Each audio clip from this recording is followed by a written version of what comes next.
Namaskaromi, swagatam sarvebhyah. So hope that you've been enjoying your journey through the Sanskrit language so far. Believe it or not, it's now actually time to start talking about Sanskrit grammar. In this series, what we'll be doing is to start by looking at what are called the Sanskrit nominals. That means nouns, adjectives, and pronouns, and we'll see how they're formed and placed into sentences. And after that, we'll then turn to how verbs are formed and then all kinds of other topics as we go on in our onward journey through the Sanskrit language. To start things off, though, I thought it would be good to first talk about how Sanskrit sentences themselves work.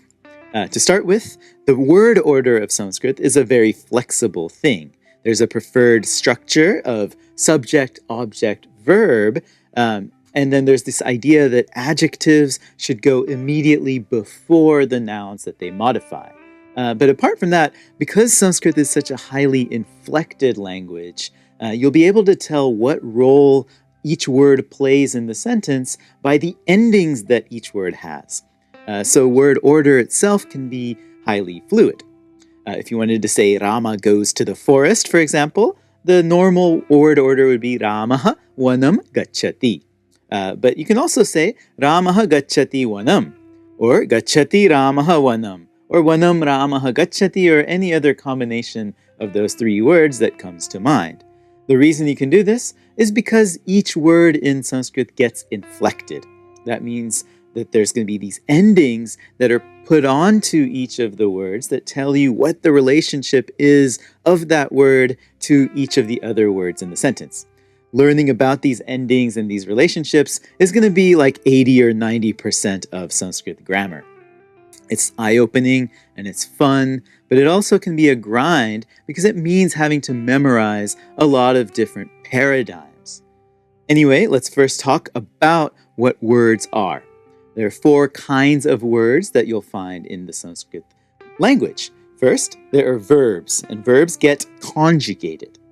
These are called kriyapadas in Sanskrit, which means action words. They're also called tingantas in a scheme that Panini had devised. Verbs are formed as follows. Everything begins with verb roots. These are called dhatus in Sanskrit, and they have to be exactly 1 syllable long. So it could be just a vowel, like the verb e, meaning to go, or it could be a consonant followed by a vowel, cv, like da, to give. Or it could be CVC, consonant, vowel, consonant, like gum, also meaning to go. Whenever a verb appears in a sentence, this root is first going to turn into a stem, and then endings will be attached to that stem. That's based on the tense of the verb, whether it's present tense, past tense, future, etc., etc. There's lots of tenses. There's also going to be based on the person of the verb, which is called purusha in Sanskrit. This is first person, second person, or third person. In Sanskrit, these are called uttama purusha, madhyama purusha, prathama purusha.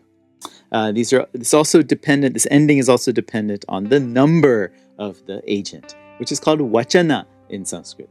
In most languages, of course, there's going to be singular and plural numbers. Sanskrit is going to also have a dual number for when 2 agents are doing an action together. So there's singular, dual, and plural. This is ekavachana, dvivachana, and bahuvachana. Finally, these verb endings are also going to be dependent on the factor that's called the voice in English. In Sanskrit, this is called parasmaipada and atmanepada. Let's not trouble ourselves with these for now. We'll talk more about voice down the road when we start covering verbs. In the meantime, it's good to just get a big picture of how verbs are going to be formed. Maybe it's kind of like how plants work. First, there's a root. The root develops into a stem, and then endings appear onto it, attached like leaves or flowers. So the root gum, meaning to go, will turn first into the stem gacha, that's the present stem, and then endings are going to be added to make gachati, he, she, it goes, or gachami, I go, or gachasi, you go. The process of root to stem plus endings, we call this whole thing conjugation. Here you can see, for example, the full conjugation table for the verb vadati meaning speak or say. This comes from the root wad, turns first into the present stem wada, and then you have your endings. One fun fact that'll help you make sense of Sanskrit sentences maybe right away is that every sentence you look at will have to have at least one actively conjugated verb that will kind of anchor the sentence. One exception, of course, is the verb is, to be, which is conjugated in the present tense as asti, he, she, or it is, or asmi, I am, asi, you are. This verb creates an A equals B relationship, a sentence. He is cool, she is smart, I am the president, that kind of thing, where A equals B. Linguists call this kind of verb a copula, and one of the most important facts about Sanskrit they should learn right away is that the copula can be dropped from a sentence. So if I wanted to say, she is a goddess, I can say, sa devi asti, she goddess is, right? Or I could drop the asti and just say, sa devi, she goddess. This is going to happen all the time in Sanskrit, and it makes perfect sense. So be aware of that. That's going to be your first basic lesson of Sanskrit grammar. Always first look for the active verb that's involved in the sentence. And if you don't find an actively conjugated verb, it means the sentence is going to be an A equals B type of sentence, where the verb to be, the copula, has been dropped. Okay, so apart from verbs, the second type of word in Sanskrit we're going to call the indeclinable. It's called the avyayipada in Sanskrit. This literally means a word that does not change. It doesn't have a vyaya, a change. These avyayipadas, in fact, are not conjugated. They're not declined like nouns are going to be declined. And they're going to appear exactly the same way in every sentence that they appear. This includes adverbials. That's going to modify the verb. Some examples are shigram, which means fast, mandam, which means slowly. Then there's also conjunctions, exclamations, emphatics, all kinds of other particles and connectors that will populate a Sanskrit sentence, like iti, which is the quotation mark, or eva, the emphatic, yata, tata, conjunctions like that. They're going to be fairly straightforward and won't cause you too many problems. You just have to remember what they mean. The third and fourth type of words are nouns and adjectives. In classical Sanskrit grammar, actually, these are lumped together and called the subantas because they're formed the same way, actually. I want to think of those as actually being different types of words because they're going to behave a bit differently within the sentence. Nouns in Sanskrit are called namas, named entities. There's three important details to know about namas, about these nouns. First and foremost, every noun is going to have a gender or a linga in Sanskrit. Linga means marker or sign.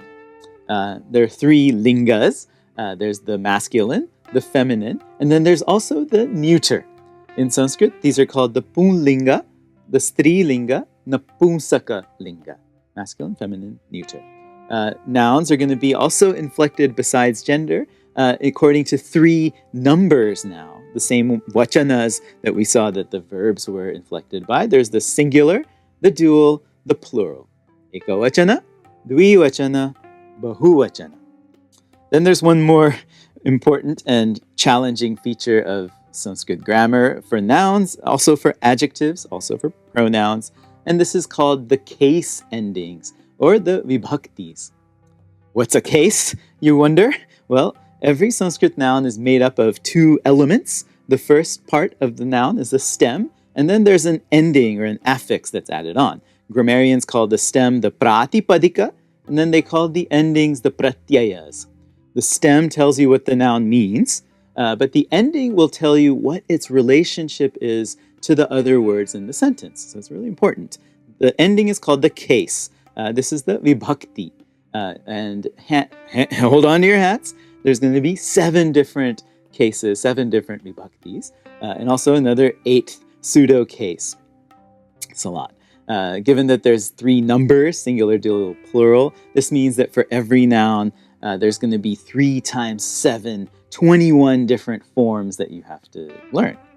And yeah, that's what makes learning Sanskrit kind of a grind, because you have these 3 case, because these 7 different case endings are different based on what letter the stem ends in. And so you have to memorize and internalize all of these different paradigms for each type of stem, basically. So yeah, it can be a lot of memorization, a lot of rote activity, but trust me, the idea isn't to get it all right all at once.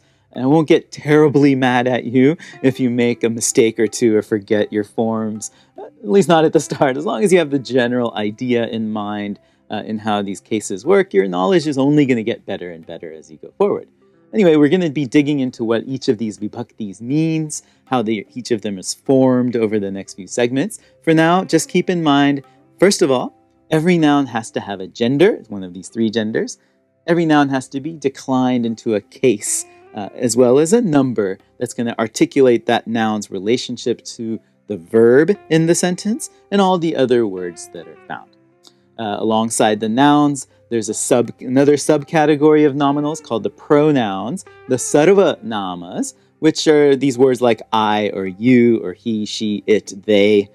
These are pointers or reference to nominals that are found outside of the sentence. They're also going to get declined into 3 vachanas and 7 vibhaktis. And of course, just to make everyone's lives a little bit harder, the pronouns are going to have slightly different endings than the nouns we'll be looking at. Aside from that, there's a fourth kind of word that we can turn to, the adjective. The adjective is called a visheshana in Sanskrit, which means specifier or particularizer. Adjectives are words like in English we have hot or cold, or big or small, or green or pink, or soft or hard. These modify or specify the nouns. Right?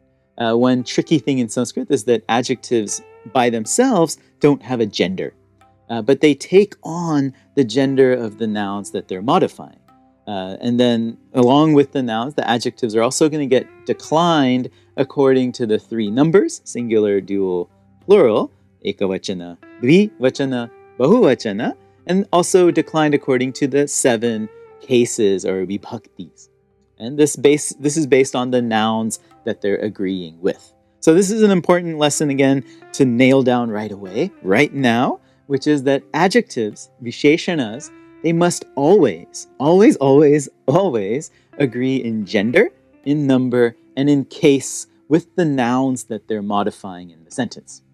For example, if you have the adjective sundara, this means beautiful. If you wanted to say the beautiful fruit, it would be sundaram phalam.